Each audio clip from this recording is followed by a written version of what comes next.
Gaano nga ba kayaman itong si Kibuloy? Ayon sa ating narinig ay ito yung pinakamayaman na pastor sa buong mundo. Pero gaano nga ba siya kayaman?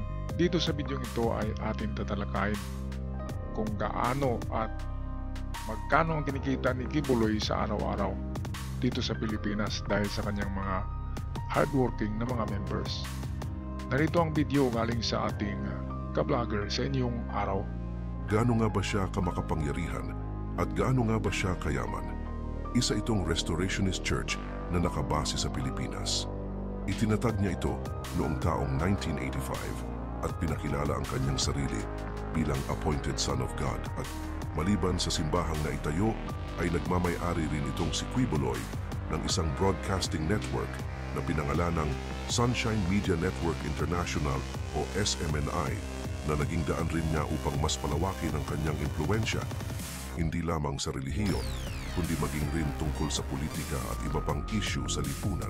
Itong SMNI na kanyang channel, sa ngayon ay nalaman ito.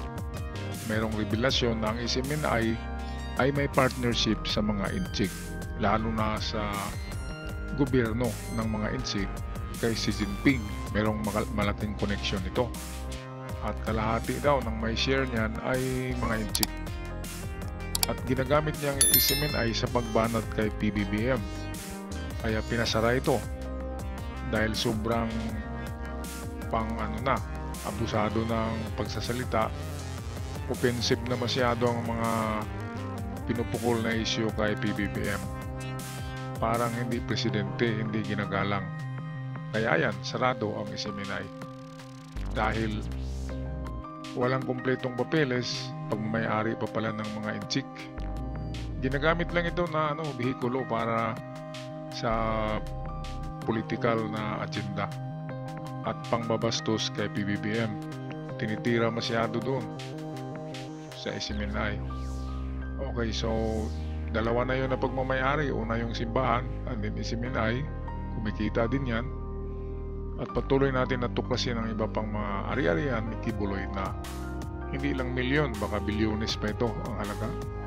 Kaya naman, isa itong si Pastor Apollo Kibuloy sa mga pinakamayamang pastor ng bansa na mayroong mahigit kumulang 100 million na net worth.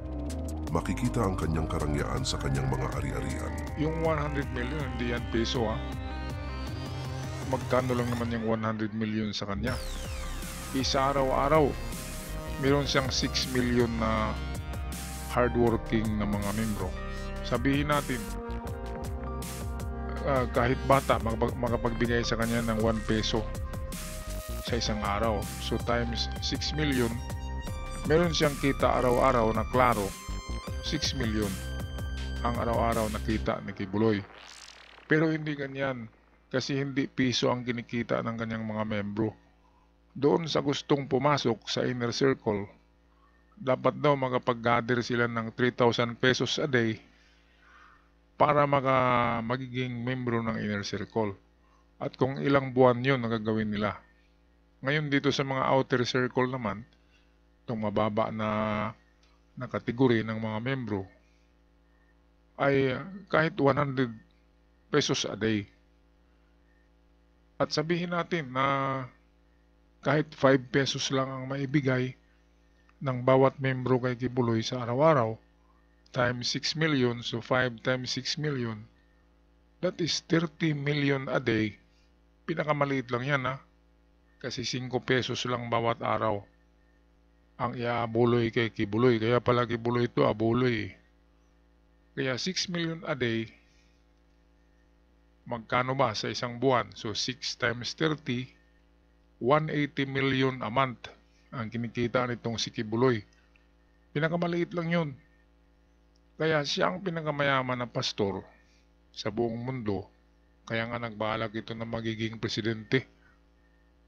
Kasi napakaraming pera, kaya niyang magbayad ng mga tao. Napakaraming pera talaga. Paano kaya na-impok yung pera niya sa bangko, no? Kasi hindi yan ma-explain kung saan galing kasi ang dami-dami. Kaya yun, mayroon na kaagad tayong nasilip na mayroon palang 180 million a month na kinikita itong si Kibuloy sa 5 peso lang na abuloy ng kanyang mga membro sa bawat isa.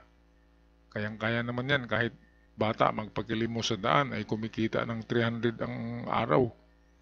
Pero kahit 5 pesos lang ang ibigay kay Kibuloy, automatic na merong 180 million pesos a day ang nasa bulsa ni Kibuloy. Patuloy tayo. Tulad na lamang ng isang prestihiyosong paaralan na kanyang pag-aari na Jose Maria College. Ayan, kumikita din yan kasi college yan. Meron akong kaibigan dyan na nagtrabaho as computer technician dyan sa paaralan na yan. Pag-aari din niya ang Suarezog Media Corporation na siyang may-ari ng SMNI franchise. Mayroon din umano itong mga magagarbong mansyon sa Canada na umaabot sa 338 million pesos ang halaga. Grabe. $30 million. Grabe sa peso yan. Times 60. Nasa 180 million ang mansyon. Pero wala yan. Sa kinikita niya, 180 million a month. Kahit isang buwan, kahit buwan-buwan, bumibili si Kibuloy ng mansyon na tulad ng kanyan, ay kaya niya. Kaya sobra-sobra talagang pera, kaya hindi na nila tinantanan si PBBM. At wala silang respeto, wala siyang respeto sa presidente kasi sobrang yaman niya. Akala niya siya yung Diyos kasi sobrang yaman, akala niya siya yung presidente. Bakit hindi siya tumakbo pagka-presidente para makita kung kayang bilhin ng kanyang pera ang buong Pilipinas? Grabe, kaya pala ito wanted sa Nag-ano din kasi ito, nagpupuslit ng mga dollars. Dinadala dito sa Pilipinas. Kaya ang daming kaso sa Amerika. Isa lang yun, yung pagpupuslit niya ng mga dollars na sobrang dami. Maliban doon sa mga child trafficking, yung mga sexual abuse niya sa mga foreigner. Hindi mga Pilipina yun, mga foreigner lahat. Merong Amerikana, merong Ukrainian, Russian. At huling balita ko, Koreans yung mga Koreans. Koreans girl ang tinitira. Hindi na blondie. Asian girls na. Okay, patuloy tayo sa mga kayamanan na nakakalula ni Pastor Kibuloy Abuloy. Pag-aari niya rin ang The Garden of Eden Restored na matatagpuan sa Tamayong, Davao City, kung saan makikita dito ang magagarang mansyon at malawak na hardin na dati ay binuksan para sa sino mang nais mamasyal sa lugar na ginawang Prayer Mountain ni Kibuloy sa Tamayong, Davao City. Naging sunod-sunod rin ang mga pagpapatunay ng kanyang mga dating miyembro tungkol sa sapilitang fundraising activities. Itong Tamayong Prayer Mountain ay sa mga Bagubo tribes daw ito. At ayon sa mga chismis, ay hindi daw to binili ng eksaktong presyo. Parang niluloko yung mga katutubong Bagubo diyan sa Tamayong. Ang ibinayad niya ay kaunting halaga lang. Parang niloko niya, kaya nga galit ang mga rebelde. Galit ang mga rebelde diyan kay Kibuloy, at ang ginawa nila ay ayon sa mga chismis, hindi ako nagsabi niyan, ay pinatira niya yung mga leader ng rebelde doon. Ayun, kaya naligpit na, wala na. Kaya yung mga membro ni Kibuloy takot sa kanya dahil meron siyang mga guns. Merong guns for guns. Ganyan. Chismis lang yun, hindi ako ang nagsasabi niyan. Kaya kompleto ito si Kibuloy. Kaya nga meron siyang warrant of arrest. Isa sa mga kaso doon ay ang mga illegal possession of firearms. Hanggang kailan kaya siya kayang protektahan ng kanyang kayamanan at koneksyon? Kailan nga? Ikaw kaalam. Sa tingin mo, saan kaya nagtatago itong si Pastor Apollo Kibuloy? Itong si Kibuloy, nasabi na to ni Duterte noon na nasa Tamayong lang, nasa kanyang Prayer Mountain. So ang Prayer Mountain na yan ay mayroong secret tunnel yan, bunker. Yan ang nasabi noon ni Kibuloy nang hindi pa ito wanted.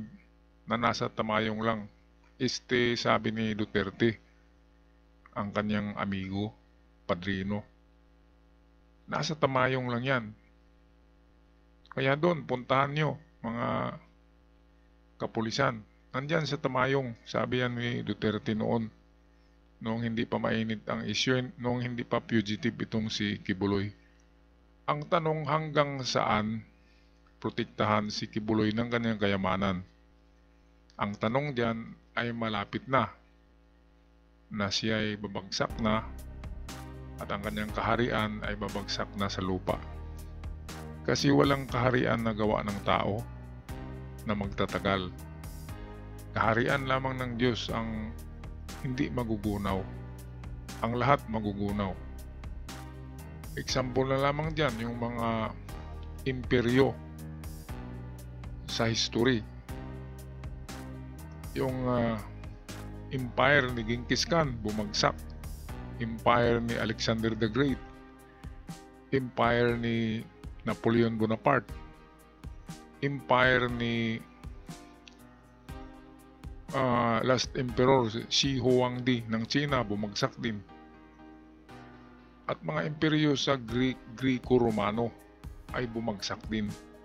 Kaya walang magtatagal at walang manatiling imperyo at kaharian ng mga bugos na Diyos, Diyos-Diyosan dito sa lupa, kasi magagalit ang Diyos niyan. Kaya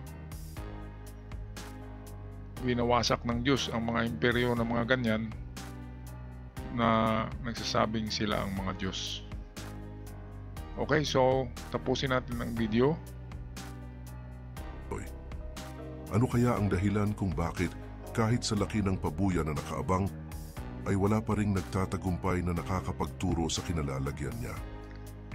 At bakit nga ba wala pang nakapagtuturo sa kinalalagyan ni Kibuloy? Well, meron na yan. Pero under negotiation pa kasi yan. Kaya hindi mo na nila pinasok yan.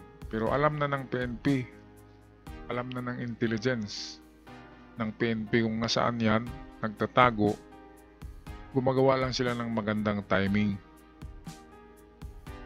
Kaya in the near future, mga 3 buwan lang siguro sa palagay ko, ay makorner na talaga yan si Kibuloy. So okay, let's pray for the world peace. Peace din dito sa gobyerno, sa panggobyerno sa Pilipinas. At isama na rin natin sa panalangin na si Kibuloy ay babait at hindi na magkunwaring anak ng Diyos. At hanggang sa muli mga Diats, ako'y magpaalam na. Maraming salamat at ingat kayong lahat.